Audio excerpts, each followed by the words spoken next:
capitalise on that from here and get a good grip position here.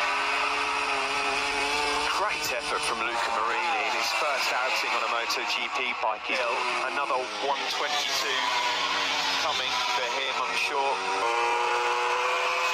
Great shots, mediums. And floating up on the Franco on the approach then through turn 10. Real wheel spin through there.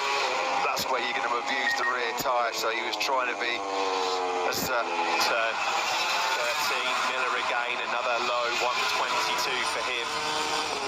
Encouraging signs. 1.6 set by Marmarguez. Will he end FP1 here in his beloved Germany? In P1. huge for his podium aspirations. Juan Mir likewise. Marquez is up in sector 1.